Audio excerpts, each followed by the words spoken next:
Thank you for coming back. My name is Peter Tokofsky, and I organize the lecture series for the Getty Museum. And this is one of those wonderful occasions that we're able to do at the Getty, where the Research Institute and the museum work together.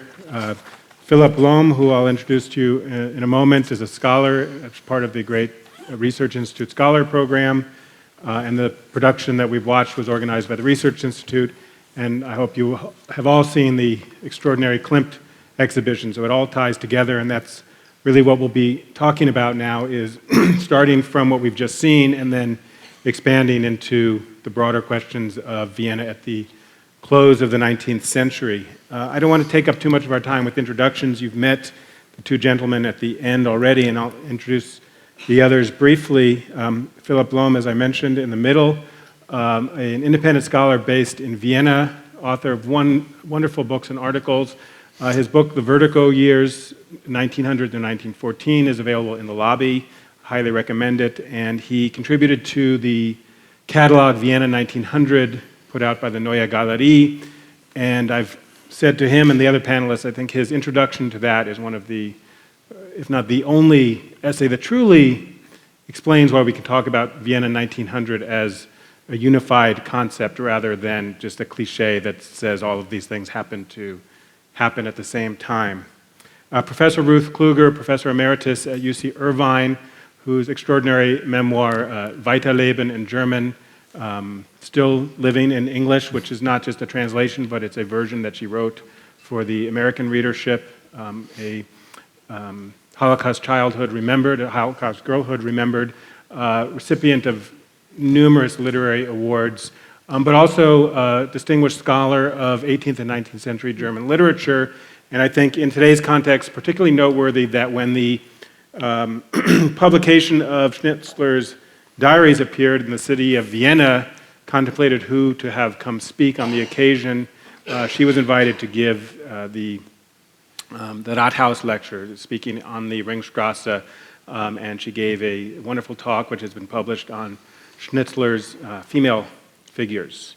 And Ken Reinhard, next to me, Associate Professor of Comparative Literature at UCLA, former Director of the Center for Jewish Studies, and now the Director of the UCLA Program in Experimental Critical Theory, and he'll be helping us sort through some of the issues of Jewish identity and psychoanalysis that were raised in today's program.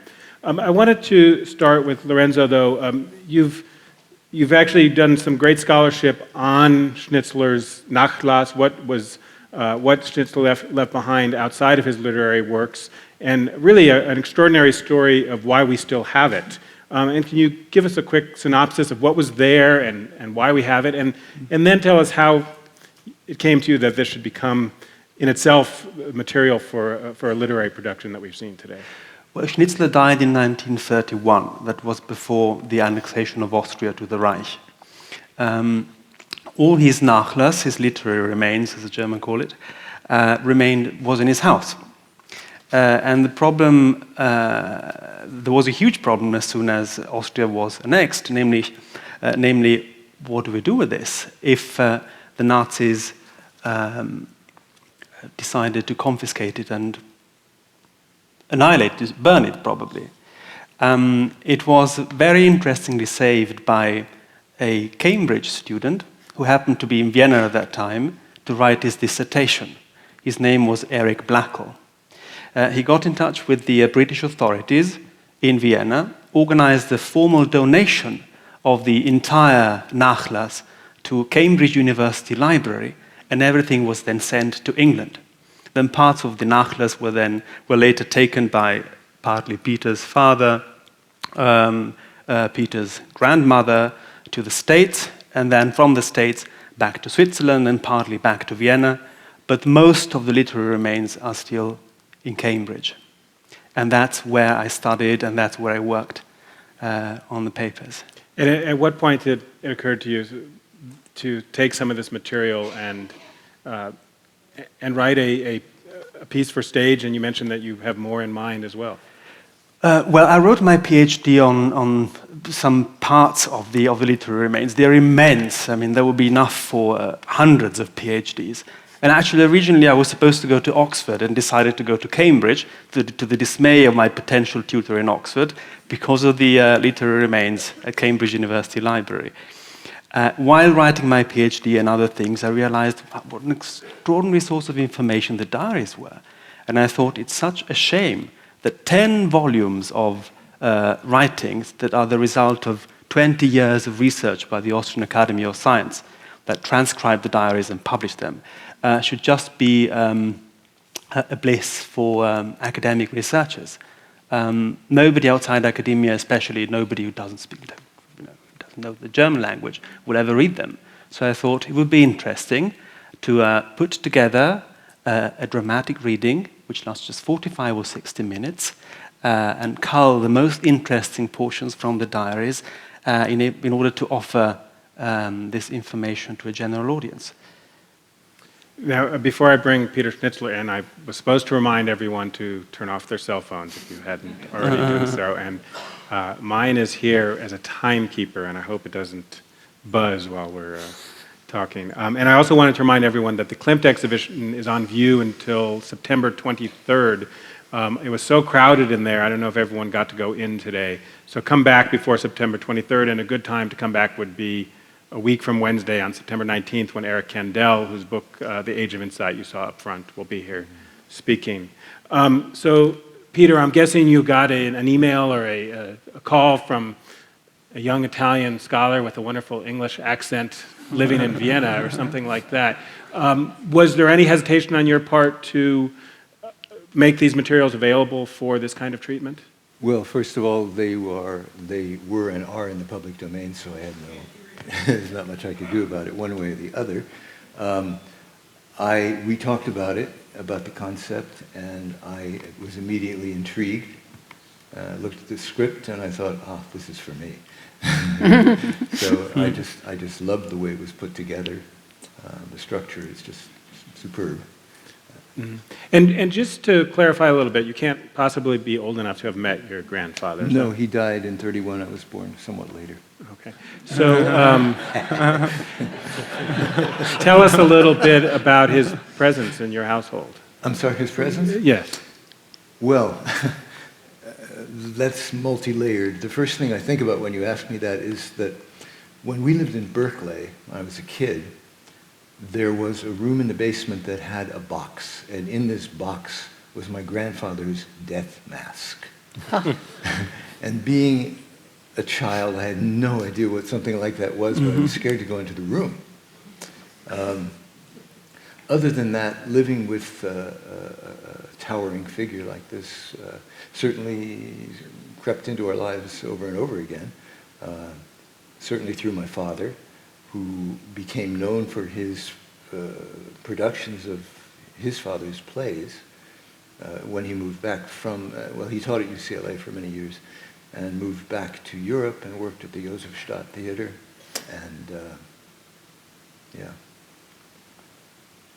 and Professor Kluger, Schnitzler, I take it, although it's not, he doesn't fall within the heart of your scholarly area, he must be a big presence in your life as well because of your having been born in Vienna and because of the issues he raises. And tell us some of your thoughts about Schnitzler and Jewishness after hearing today's presentation. Well, he's one of the most complex analysts of Jewishness at this time in what was my birth city. I can't say exactly. It's my home city. And what he gets, as nobody else does, it seems to me, this distinction which Viennese Jews made between emancipation and assimilation. In fact, these words, which are after all foreign words, they are of Latin-based words, were used in Vienna, emancipation and assimilation. And the thing is that one was bad. You don't go and assimilate. You don't pretend that you're a Christian, that you're more German than you are. But you definitely wanted to be emancipated. That is, you were not an Orthodox Jew anymore, and that was something that was in your grandparents' background. And this is a complicated act to carry through, and a balancing act, which he describes, which Schnitzler describes as no one else can. Especially in his novel, which has been mentioned a couple of times, they wrote it to the open, The Vegans' Fire. There are all kinds of Jews in there. There are those who, Zionists, who want to establish a new land, and then there's some who, there's one who says, I'm not a Jew because I don't feel like a Jew. And a kind of a fanatic old man answers outraged. He says, you know that you're a Jew if somebody slaps you in the face on the Stephansplatz. And of course he's right. And this fanatic, that's so odd with Schnitzler, this fanatic, his name is Arenberg, is not a character with whom the author seems to agree, because he always describes him as having exaggerated reactions. But in hindsight, Arenberg is the one who's completely correct. You know, he sees the danger for the Jewish people. So that's something that for which nobody's more of an authority than Schnitzler. Of course, I'm a generation late. I'm a spiritual grandchild of that generation of the Viennese, and sometimes I shake my head, and I wonder why, for example, does Schnitzler consider it after all, and we were talking about this just now, somehow or the other he does consider it a stigma that he's Jewish, and every now and then. You want to say a word to that? Repeat what you told me, because that was so good. When we were talking about Therese. Yeah, about his feeling that he can't be a great writer, can't be a Thomas Mann because. Yes. Yeah, could you? Well, there are, yes, but what we were talking about before were some entries in the diaries. You see, there is just so much information that I could not include everything in this reading. Otherwise, it would have gone on forever, not for 45 minutes.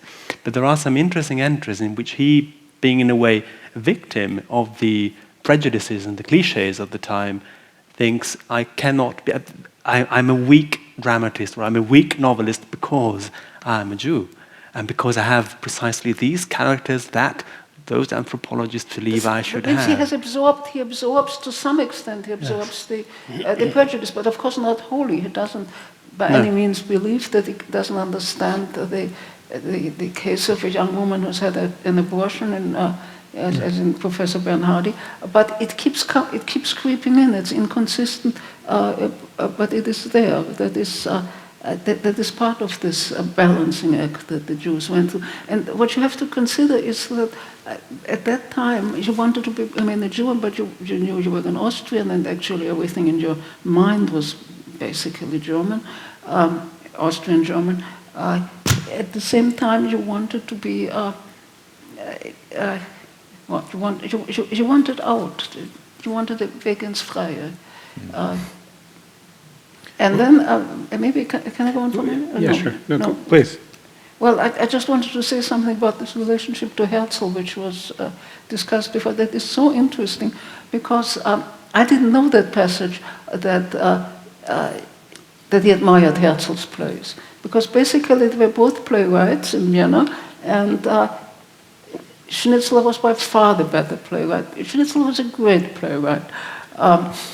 He may not have been a great novelist. He was a good novelist. He wrote only 2 novels, which may have been a good thing. But he was a great playwright and writer of shorter fiction. And so he was Theodor Herzl, who was also writing plays, and they were not nearly as good. But one thing that Herzl did, which Schnitzler never did, was to include religious Jews in his plays. There's the play, Das Neue Ghetto, The New Ghetto, in which he attacks modern Jews who are too money-hungry and are too materialistic, and opposes them to religious Jews, an old rabbi who still has spiritual aims. And of course the way out ultimately is Zionism. At the same time, and Schnitzler notices that before Herzl became the Zionist in chief, he had other ideas of how Jews could get out of the dilemma they found themselves in, he thought everybody should convert. He actually did think if all the Jews converted, the problem would be solved. The Dreyfus affair cured him of that illusion. But Schnitzler remembers, that's in Jugend in Wien in his autobiography, he remembers that Herzl belonged to a dueling fraternity with strong right-wing nationalistic leanings until he got thrown out. And Schnitzler mentions these things with this kind of schadenfreude. Herzl is a sort of an antagonist to him, and he senses that there's something very important there that he has to come to terms with, and that is yet essentially alien to his nature. Right, and I think this is a good time to bring Ken in, and there's a passage in the reading taken from a conservative review in which the author says it's no accident that Freud and Schnitzler are of Jewish descent, and he's referring specifically to what he considered the unacceptable sexuality in their work. Is it an accident that these works come from? Well, that's a very good question, and I actually wanted to sort of get into that through the play that Ruth mentioned before, Professor Bernardi, because that's an exceptionally interesting play, and I was delighted to hear from Peter that this might be performed again soon in America. If you don't know the story, it's a Jewish-run clinic, or a Jewish doctor runs a clinic, and a young girl who's had an illegal abortion is dying. There was no legal abortion. There was no legal, it was an abortion. And she's dying of sepsis, and the question is, a priest comes in and wants to give her last rites, and the doctor, Bernardi, does not want the priest to come in because he believes that this will actually speed her death, that she is in fact on the way to death, but she could have a little bit perhaps more time. But the shock, because she doesn't know that she's dying, and the shock of the priest coming will kill her. Well, she's actually in a state of euphoria. She's in a state of euphoria, sort of strangely the happiest she's ever been, I think the line is. And so this becomes a great issue, of course. The doctor will go on trial for this. But the line that I wanted to mention, which I think is very telling in terms of this discussion that we've been having, comes from another character, Schreiman, who is a Jewish doctor who is very assimilated, very German identified, and has a scar from a duel that he's rather proud of because apparently it involved some anti-Semitic slur. We don't know too much about it. But one of the other characters says to him, and this is very telling, I think, quote, "You're more proud of your Jewish scar than of all your Germanness." And I think this is, in some ways, is very telling, not only for this particular character, but Schnitzler too, in some sense, and for the very, let's say, the conflicted status that the Jews in Vienna would have had at that point. On the one hand, there's this enormous pressure to assimilate. All roads to success, of course, we know, just required virtually conversion, if not beyond assimilation itself. But still, that Jewish scar seems to remain insistent, not just a mark that you want to hide, but something that defines the person more deeply than all of the sort of superficial Aryanness. So in that sense, it seems to me, the Jewish question that Freud, that Schnitzler, that so many of these figures had in Vienna had to do with a particular historical moment that Vienna represents, in not only Vienna, of course, much of Western Europe, but these enormous pressures to assimilate with a certain sense that somehow that Jewishness is not completely to be eradicated, that it really is the essence, the heart of the person, even if it's nothing but a piece of shriveled skin, if you will. Well, yeah, a scar, and there's more. We can come back to this, I think, but I want to bring Klimt in. Not Jewish, living in the same Vienna, and very much part of the same circles. And Lorenzo, you mentioned that there are a few nice tidbits in the diaries, a dream, and some evidence that Schnitzler visited Klimt's ateliers. So tell us a little bit about what we know about their interaction. Yes, well, they knew each other. But small parenthesis before answering your question directly. And answering the question that you also asked Kenneth, about the link between Jewish identity and an interest in erotic topics. There were some who thought that Klimt was Jewish because of the themes of his paintings and his drawings. And this is extremely interesting because this shows how the cliches then bounce back. Fascinating. Anyway, to answer now your other question, Klimt and Schnitzler knew each other.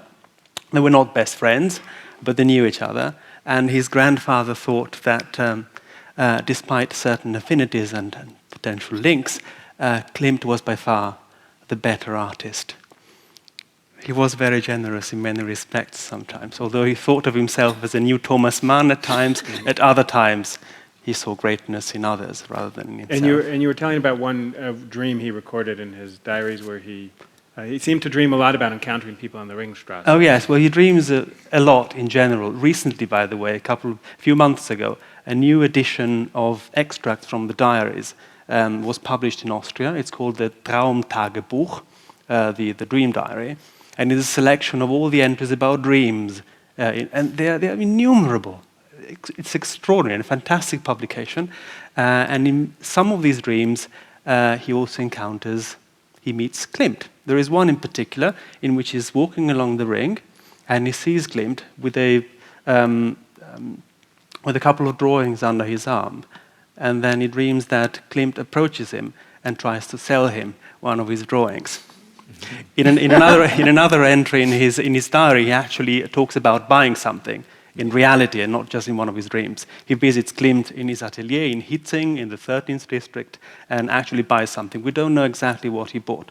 Perhaps it's in Peter's cellar and he doesn't know. Philipp, I think looking back, we have the sense of Vienna 1900 as one where they all did encounter each other in salons, that a dream of running across Klimt, walking down the Ringstrasse is not too far-fetched. Take us there a little bit and tell us how much these people truly interacted and what that society was like. Well, I live in Vienna. At the moment, I'm fortunate to live here and to work here, but and they still say Vienna is a village, and it's true. It's rather like an 18th century town. Within a very short time, you know everybody who's anybody, because it's a small world. It was even smaller then, but I think Vienna 1900 has become such an extraordinary cliché because for a very short time, and it was a very short time of 20 years or so, it was really a center of the intellectual and artistic world, just as in an earlier period, the period of Mozart and Schubert, and so it had been a center of the musical world. But I think one must guard oneself from seeing it as an idyllic place where artists met and hobnobbed and sat in cafes and did nothing but think about art. It was an intensely dysfunctional place. Vienna didn't work at all. And that was what it made it a great place for artists, funnily enough. Because this was an empire which is today vanished from the maps, but you must imagine it went just about from the Russian border to Switzerland and from northern Italy to Germany. It took 20% of Europe.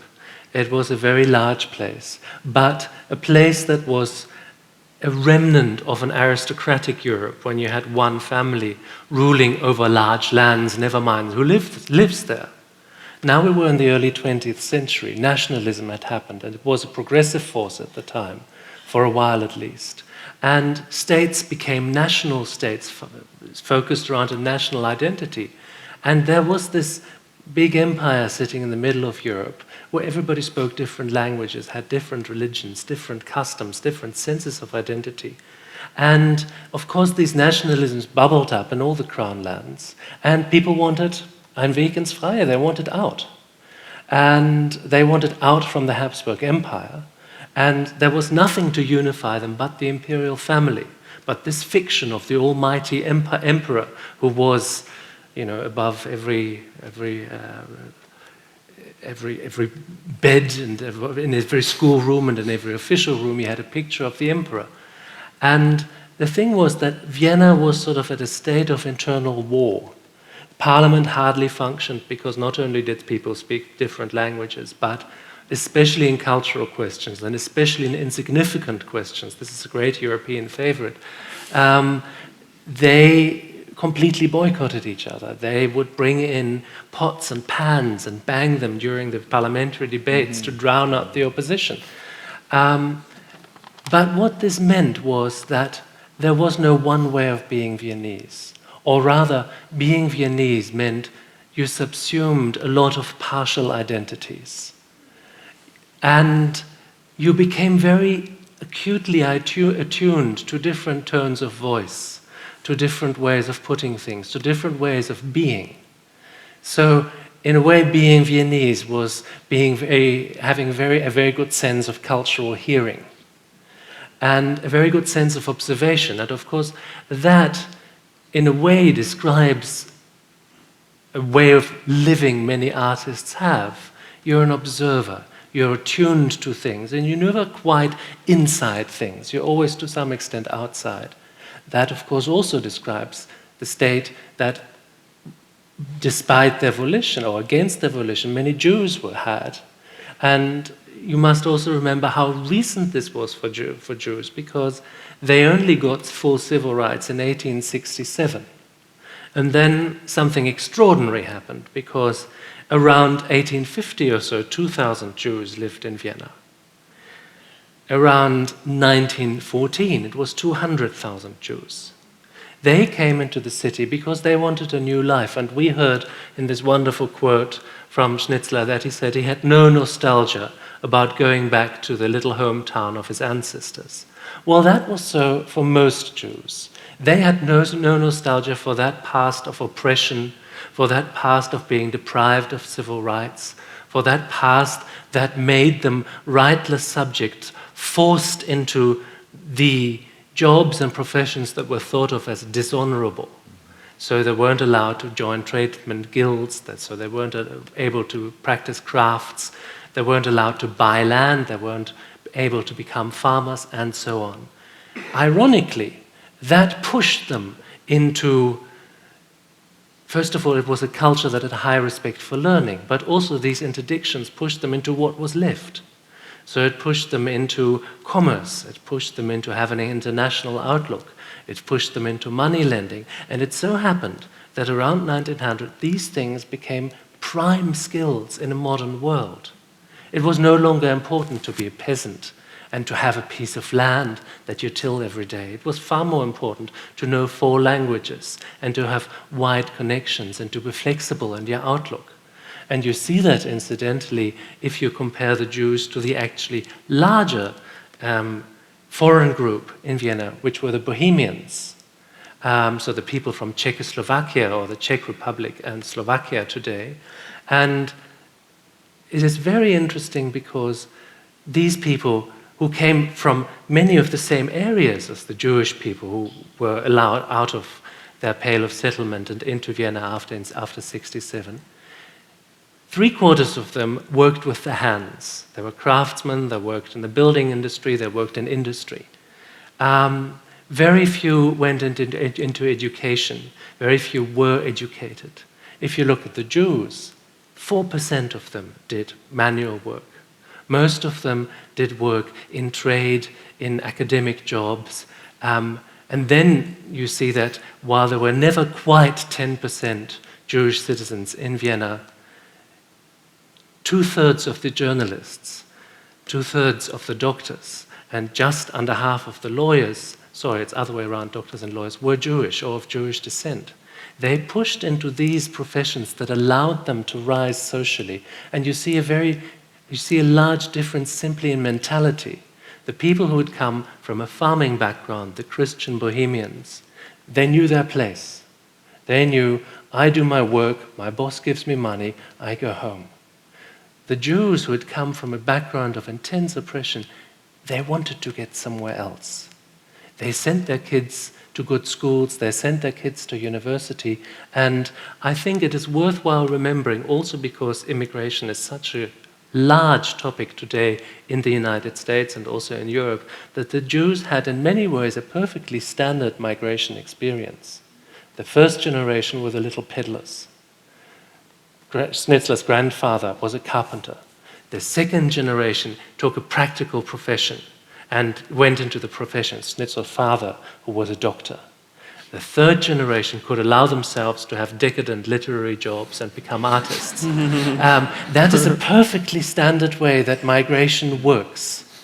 Right. And Professor Kluger, you were observing that Schnitzler is very attuned to the social status of his characters, and you contrasting this in particular with Freud. Do you want to comment on that a bit in light of what Philipp is talking about? I'll come back to that, but I just want to question a couple of details of what you said. There was one area in the empire where Jews were allowed to own real estate, and they did become farmers. Was it in Hungary or was it in Bohemia? It was in today's Russian Empire. There were some Russian Jewish farmers. Yes. So that is more a question of opportunity maybe than. The Jews went into the professions that were open to them if they had a chance to farm. They farmed, whereas of course the prejudice was Jews aren't farmers and they aren't soldiers. Look at Israel today. But you seem to make it a matter of inheritance rather than No, it was a matter of legislation in most. Well, that's what I meant. Yes. So it wasn't. In the Russian Empire, the Jews were, and of course Poland was split. There was no Poland at the time, and in the Russian part of Poland, they were allowed to buy land and to farm land, and there were Jewish farmers. So that you have a situation. In the Habsburg lands, they were not allowed before, and so they were pushed into what were in the 19th and 18th century marginal professions. So that's what I mean. So they went into whatever profession was open. They didn't become moneylenders because they were so greedy, because they were so good. No, it was nothing inherently Jewish about it. I mean, that's right. That's what I wanted to stress. And it was considered dishonorable. That's why they were allowed to do it. The reason, but it was way back. It goes way back, of course. I don't need to mention Shylock, but it goes back to the rules of the church against usury. Yes. So that's a completely different development than what you seem to have. Well, I mean, it's a distinction between cause. I mean, the statistical facts are what they are, and whether it's pure opportunity and what's allowed versus a kind of cultural. This is a basic distinction. Right. No, it's important, because we come back to essential Jewish characteristics. Exactly. No, Professor Kluger, I don't think we disagree at all. Slightly.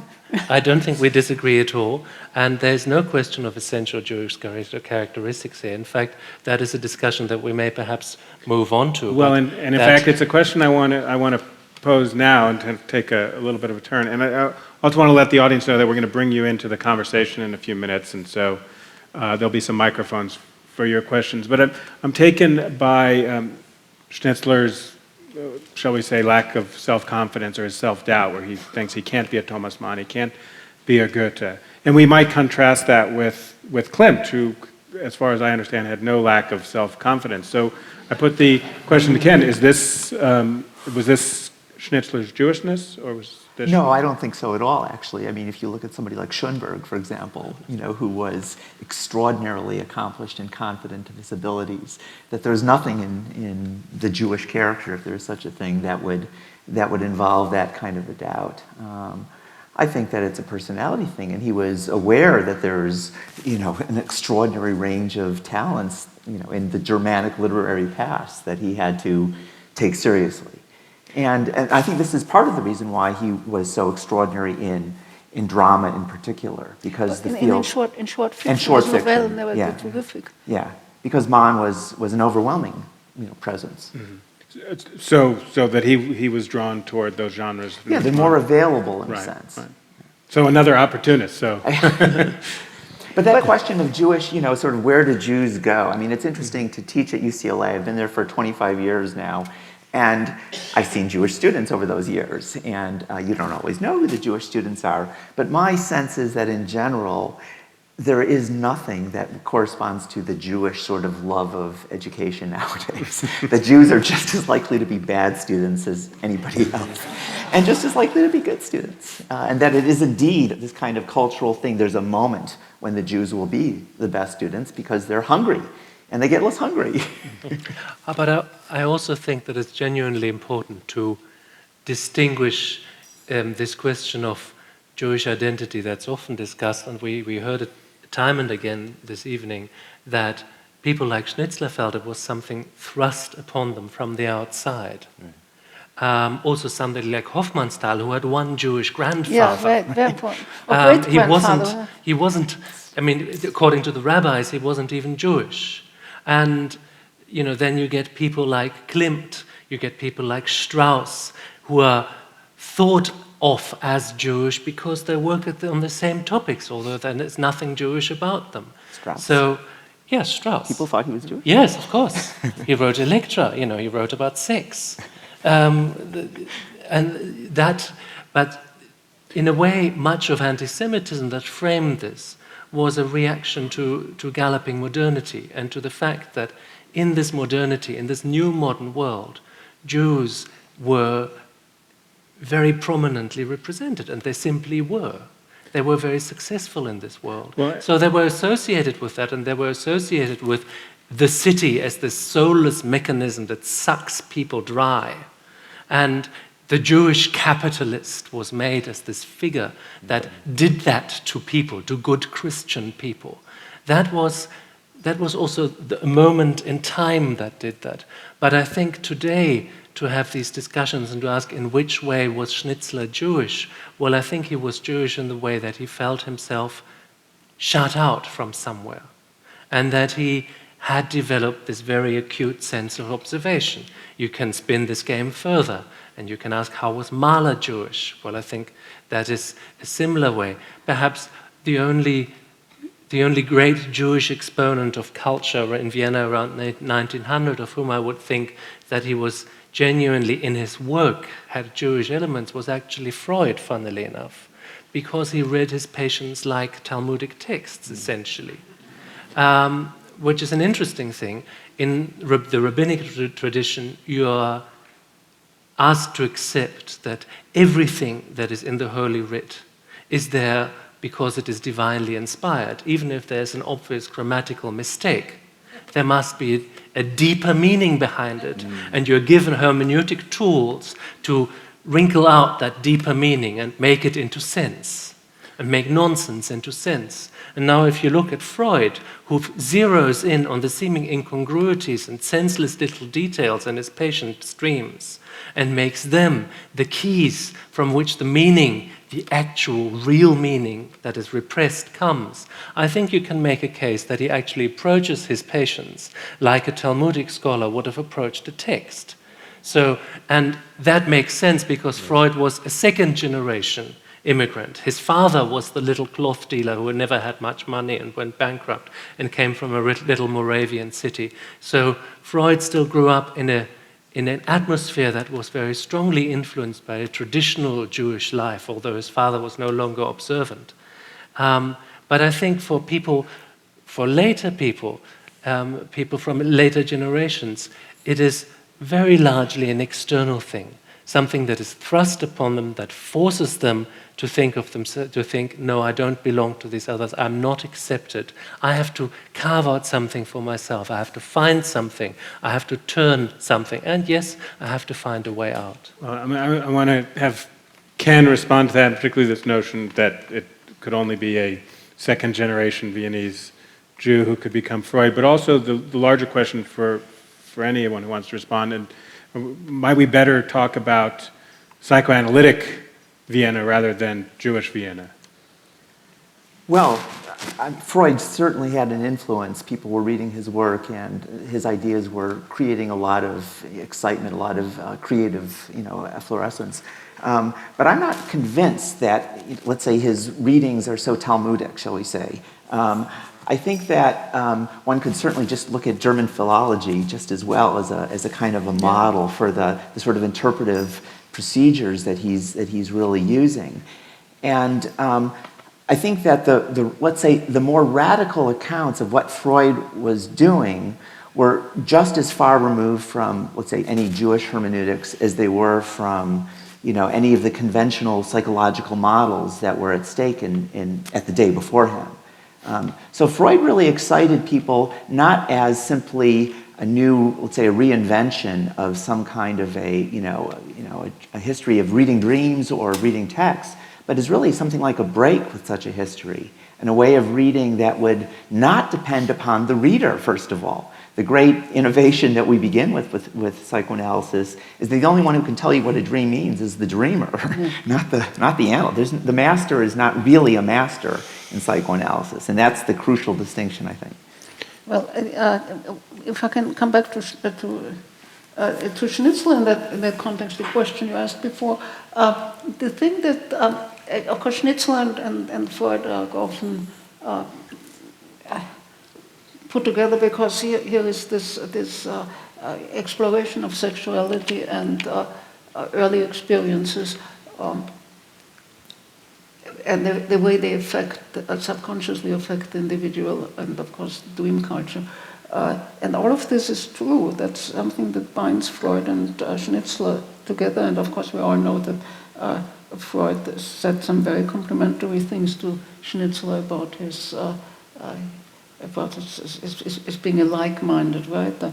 But one thing that Schnitzler adds to this, and that makes Schnitzler so exciting, is that he doesn't just see the individual psyche developing or repressing or whatever it does, but that he fully takes in the social background and the different classes and the different castes and different prejudices and education that comes with each stratum of society and how you're brought up. That's very obvious in Reigen, the play that is, I think, wrongly translated as merry-go-round, because Reigen is a dance, and I think the way Schnitzler puts this masterful play together, it's analogous to a dance of death, people changing partners and moving.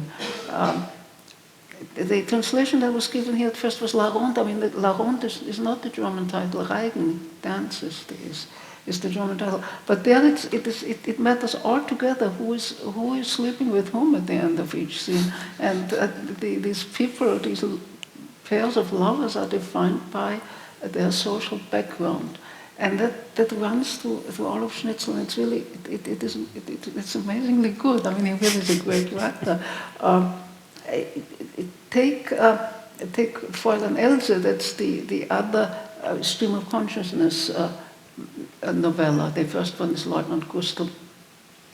There you have a young woman who is driven to suicide by humiliation and neglect and a number of other things. But one thing that's in there is that she's Jewish. And this isn't mentioned directly. The word Jew, I think, doesn't come up a single time.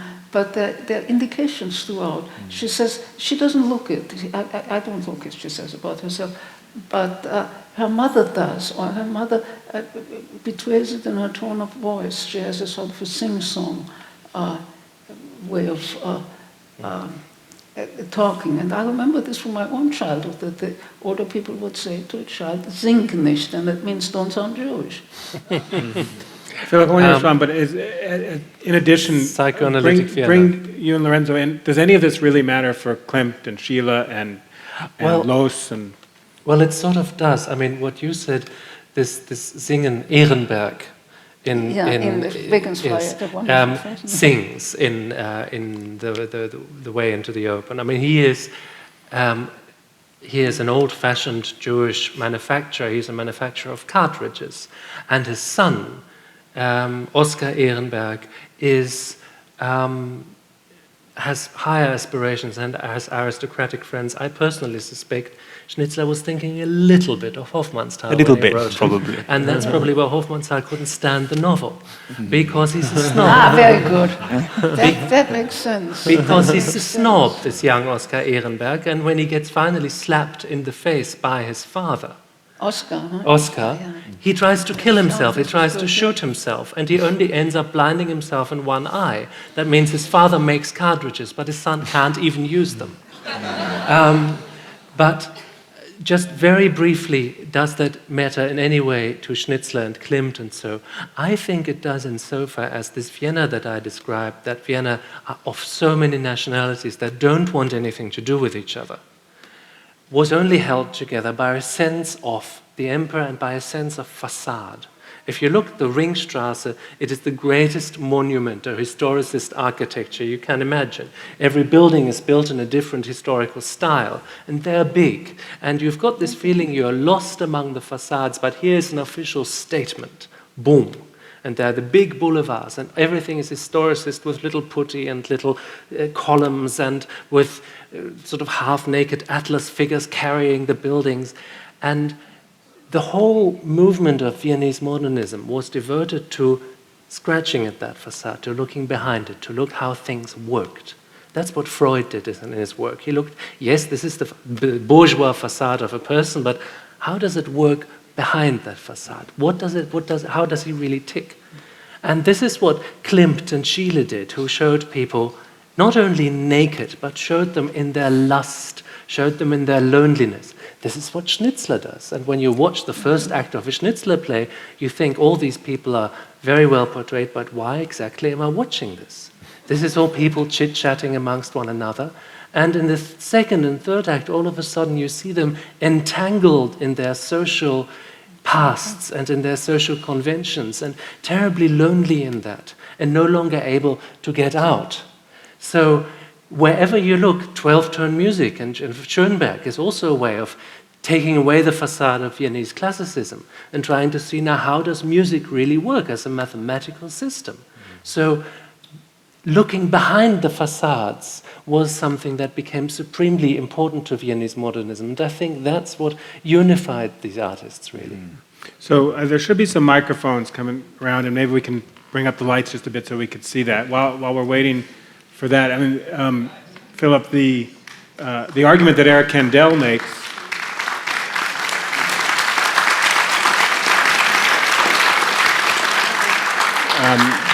anticipating what he'll say when he comes here, but he argues that this, he talks about looking beneath the surface as opposed to scratching away the facade, originates in the School of Medicine, where they're starting to look at the inside, both through autopsy and with stethoscopes, and where, of course, both Freud and Schnitzler studied.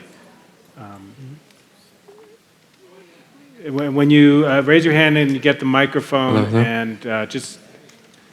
Hello. There we go. Was there a significant Protestant community in Vienna, and were they as anti-Semitic as the Catholics?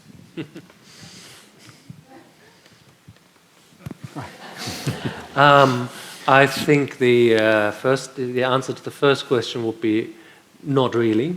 There were not many Protestants. There are two very pretty Protestant churches, ironically directly next to each other. Whether they were as anti-Semitic, I quite honestly, perhaps one of the other panelists knows more about that, I can't say. I mean, anti-Semitism was absolutely standard and latent, and it was more or less always there. I would be surprised if the Protestants were less guilty of that than the Catholics, but I have no data on that. Do we have another question? If you have a microphone, just raise your hand and start speaking. If we need the mic so everyone else can hear. So, if you have the microphone, just speak, please. Yes, I would be very interested to know about the personal Jewishness of Schnitzler and how he passed it down to your father. Was it a Jewish home, or? Well, you get my question. Right. It wasn't a Jewish home. It was a very secular home. Well, that means maybe my mic isn't working. Hello? Okay, better? I grew up in a very secular home. Arthur Schnitzler was not particularly religious. My father, just around the time that the Nazis were taking over, was just about to leave the Jewish religion officially. What religion you happen to be in Austria also today, for example, you have to pay, you have to tithe, actually, and you have to state when you're living there what religion you are, and then you get, for example, when I moved to Vienna in the late 70s, pretty soon I started getting kind of threatening letters from the Catholic Church saying, you haven't paid your whatever yet. And I thought, how could this be? I'm about as far from Catholic as you can get. And I did some checking, and I found out that I hadn't checked the box that said what religion you are. And so if you don't check the box, they assume that you're Catholic. And that's, kind of what happened. My father was about to leave the Jewish religion when he looked around and he saw that the Nazis were on the rise, and therefore he decided not to. He remained a Jew officially because of that. He felt it would have been too cowardly to turn his back on that. But as a family, we were much more Protestant than we were Jewish. My mother's family was, I think, 3 generations of Protestant, although before that they were Jewish. Yeah. And Professor Kluger, if you've read her memoir, you know she was born in Vienna just about when Arthur Schnitzler died. No, I just wanted to say to the first question that there is a widespread belief among Jews that Protestants are less anti-Semitic than Catholics. I won't be sure whether this is correct, but that's because of the Enlightenment.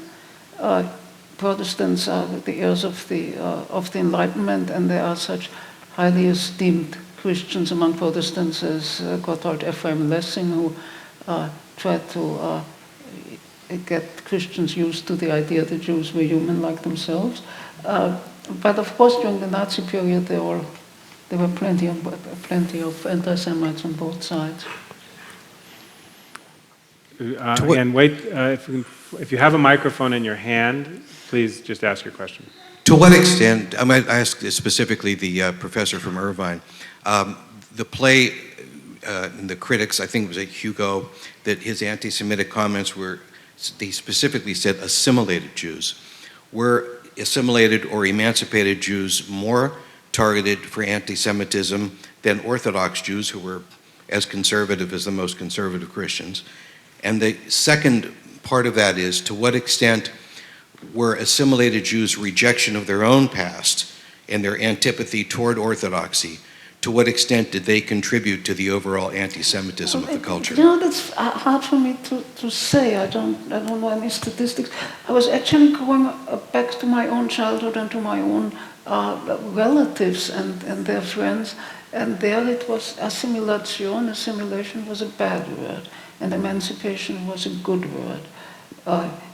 As far as baptized, and we also said, we Austrians, we stand in the middle, Austrian Jews. They are the dirty Polish Jews, who, by the way, are spat upon because they are poor, whereas the capitalists you mentioned are resented because they're rich. I mean, Jews can't do poor and leftist. Can't do it right. No. But in any case, the German Jews, it was said, they get baptized. They just want to be like the Germans. They forget that they're Jewish. They betray their heritage. And we are not like that. We balance it. And that's where Schnitzler comes in, and Schnitzler catches that. And since he's a great writer, he really makes something out of it. By the way, he wasn't sufficiently appreciated in the German literary criticism and literary history until quite recently, which of course I ascribe to German literary criticism's anti-Semitism. He was considered a very minor figure. He should be, and I think he's more and more now seen on the same level as Theodor Fontane, if you know a bit of a German late 19th century literature, who did similar things not Jewish, in northern Germany. But whereas Fontane was very highly regarded, great influence on Thomas Mann, Schnitzler was not. That was just somebody who wrote little stories and sexy. It was pointed out in the introduction that Schnitzler and Klimt share the same year of birth, so we're celebrating both their 150th anniversaries this year. If you've been to Vienna this summer, you know that every possible institution has a Klimt exhibition, and I didn't see any observance of Schnitzler. Philipp did, and particularly interestingly, the Theater Museum, where you might expect a Schnitzler exhibition, has an outstanding exhibition, but it's a Klimt exhibition. Philipp, is there any recognition of Schnitzler happening in Vienna? I think a great deal. There have been new productions at the Burgtheater, close to Vienna, one of the summer festivals they've been doing. A lot of theater productions, and then there have been a couple of small museum exhibitions. There is a move on to name a street after my grandfather, which oddly enough hasn't happened yet. Which one? Where would it be? Well, that's the problem. And write some letters and say, do it. Well, I mean, to be fair, a painter makes a bit an easier exhibition than a writer for a museum. And the fact that Schnitzler was so long so underappreciated, I mean, one thing that's always struck me, I lived, as you can no doubt hear from my, as I was told yesterday, from my Harry Potter accent, I lived in England for a while. And the English are crazy about Chekhov, but nobody knows Schnitzler at all. Now, I would think that there's definitely not a question of anti-Semitism, and they're such similar playwrights in many ways. They explore so many of the same sensibilities, but still, Schnitzler is practically unknown in theatre-mad London. And they were both medical doctors. Yes, exactly. The other question, the question you asked about the Orthodox Jews or the assimilated Jews being more subject to anti-Semitism, I think that is difficult to say. I think the assimilated Jews were more confronted with it because the Orthodox Jews lived relatively as strongly as possible amongst themselves in their own area in the city, trying to have as little contact with the non-Jews as possible, whereas, of course, the assimilated Jews lived in a largely non-Jewish world. And I think they experienced much more anti-Semitism because of that, daily. Do we have another question?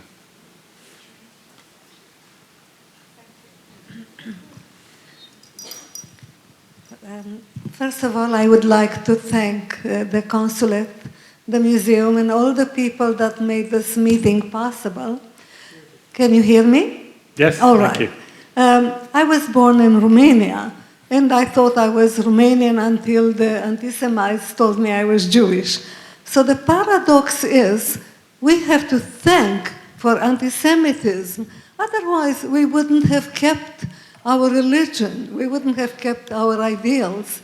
It was anti-Semitism that prompted this utopia thinking, Theodor Herzl, to think of an Israeli state. We would have never had one, were it not for anti-Semites. So, yet, and there is a great consolation that there is not so much assimilation and emancipation, because in the Latin America, people are standing in line to become Jewish. The synagogues can no longer accept so many members. I was recently in Bogota, Colombia, and Recife in Brazil. There are so many people trying to convert to Judaism. So life is a paradox, and it's all for the best, I would like to think. Thank you. Well, I really need to say here that we don't have to thank anti-Semitism for anything except the Holocaust. And there is nothing, but absolutely nothing, that can compensate for what was done to the Jews by the greatest wave of anti-Semitism we've ever seen. We have another question on the other side.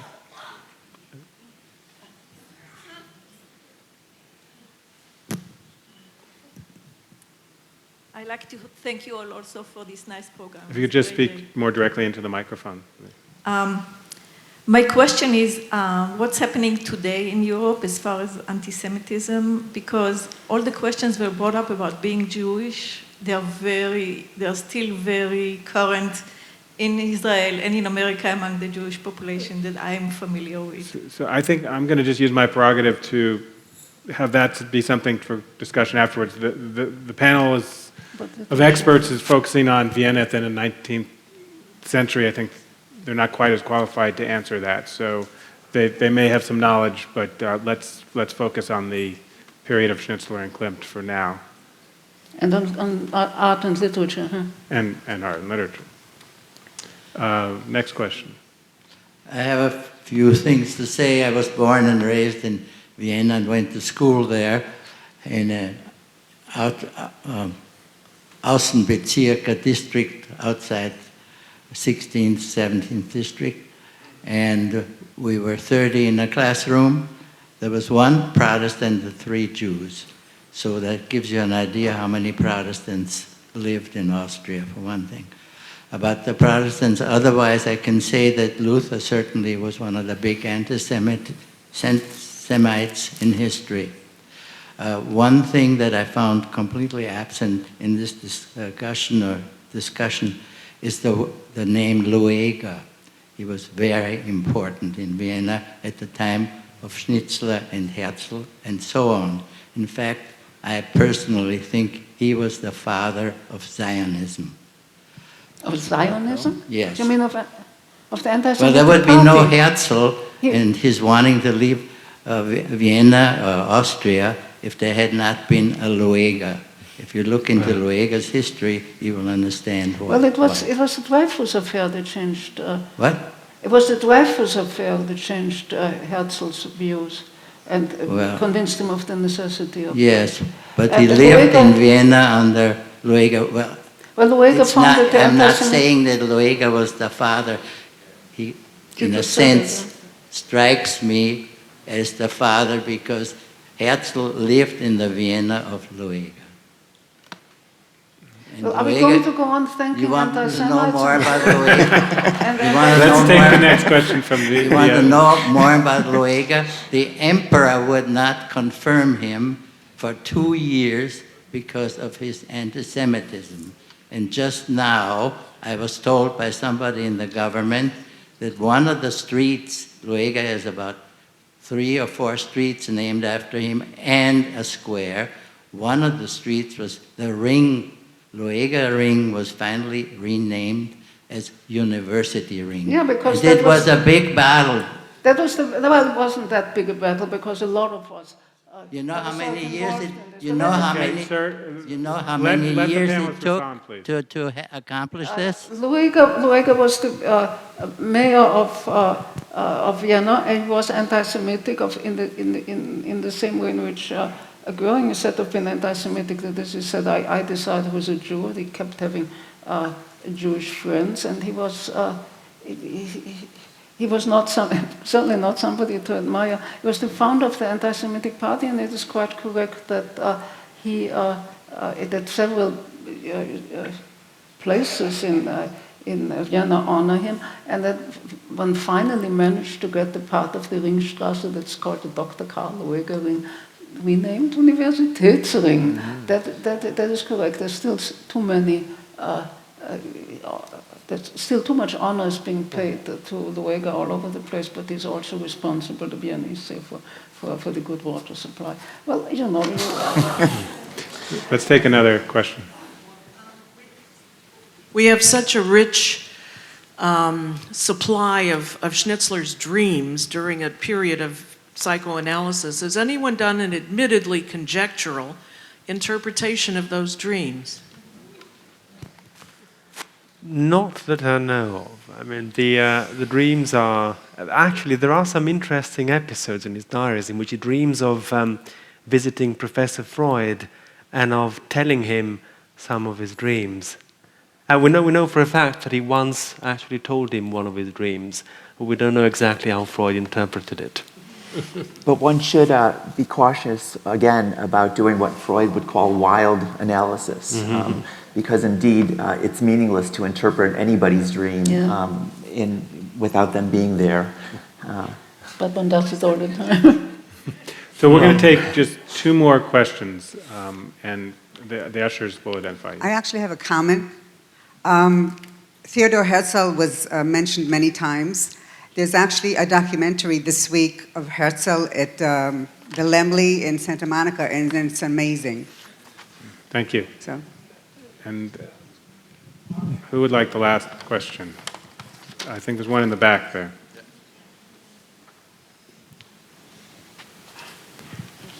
I'm kind of intrigued by Schnitzler's ability to, in that public anti-Semitic forum that was in the readings, you know, in journalism, is that right? Was he alone in confronting it in a public work as he did in The Road into the Open? Or were there other people that did, other artists, or that did that kind of thing? I'm not sure I understand So the question. other artists who were using their work to confront anti-Semitism, authors or otherwise? Well, of course, I think nobody else did such a sketch, such an extraordinary portrait of the broad spectrum of reactions to the Jewish question, not just anti-Semitism as Schnitzler did. He portrayed an extraordinary number of reactions. You know, there were, as Professor Kluger said before, there were, in his novel, The Way into the Open, there are Orthodox Jews, there are assimilated Jews, there are emancipated Jews, there are Jews who say, I don't feel Jewish, therefore I'm not Jewish. There are the others who get a slap in the face by their father because actually they want to be Catholic aristocrats and they are not. And then there is the alter ego of the author, who is the one who utters the very wise sentence that we used to wrap up the reading and conclude it today, and who says that there is no solution for our time, not one that is erga omnes valid, that is valid for everyone, and everyone has to find his own solution. There were other works of art, of course, by other people. You think of Bruno Bettauer, Die Stadt ohne Juden, The City Without Jews, a Viennese novel that affronts that very directly. But I think also you must remember that every strong sentiment in a society becomes a system of codes that is no longer very direct. Think in America of the birther movement that says one thing, which is we don't like black people. But it uses a code, it uses a way around it, and he says he's not American. And it is absurd and it is disproven, but still it goes on and people believe it because they want to believe it. The same sort of set and code of codes, of course, worked with anti-Semitism in Europe, and so confronting anti-Semitism doesn't always mean putting a sympathetic Jew or an antipathetic anti-Semite on the stage. There was quite a system of registers where you could affront this system, or allude to these questions in a more indirect way, and people certainly did that. Also, of course, the other way around. There were many people who wrote unsympathetically but implicitly Jewish protagonists. I mean, the Thomas Mann, so admired by Schnitzler in his Settembrini, for instance, in Der Zauberberg, it creates a very ambiguous figure who is probably Jewish and not all that sympathetic and has many of the cliché traits that are often given to Jews in literature. So I think it is a very ambiguous question and certainly would be a worthy subject for another dozen PhDs. So I just wanted to give any of the panelists, if you had any final remarks that you wanted to add before we... I just wanted to say, I think that one of the reasons that you don't have so many strong Jewish portraits of anti-Semitism in the arts in those days is because Jews were also fervent universalists. They believed, yes, they were Jews, but they didn't think that was the most important thing about them. And they wanted human rights were more important to them than specifically the situation of the Jews. So I think that's a lot of why it didn't seem appropriate to have Jewish characters on stage all the time. Why not talk about mankind rather than simply the Jews? Yeah, I would second that, and particularly thinking of Professor Bernhardi, who is a Jew, of course, and is attacked as a Jew in the play, but he's actually a beacon of enlightenment, and specifically stands up against short-sighted religiosity. So, but that's what he is. He's a rationalist. He's not. He doesn't act as a Jew, though he's then accused of having done just that. There is a playwright by the name of the name of Friedrich Wolf, who wrote a play called Professor Memlock, and it's rather close to Professor Bernhardi, except the solution at the end is a leftist solution. It's a communist solution, and that's the way to get out of the stasis that writers from my grandfather's generation wrote about very often. Well, the great Schnitzler did that too. He has in the Weg ins Freie, in the Road to the Open, there is Therese Kolowski, do you remember her, who gets out of the limiting role she plays as a Jewish girl by becoming a socialist and hanging around organizations that do good works and convert people to socialism and communism. So he knew those two. Yeah. So I want to thank all of the panelists and particularly Lorenzo for provoking this discussion.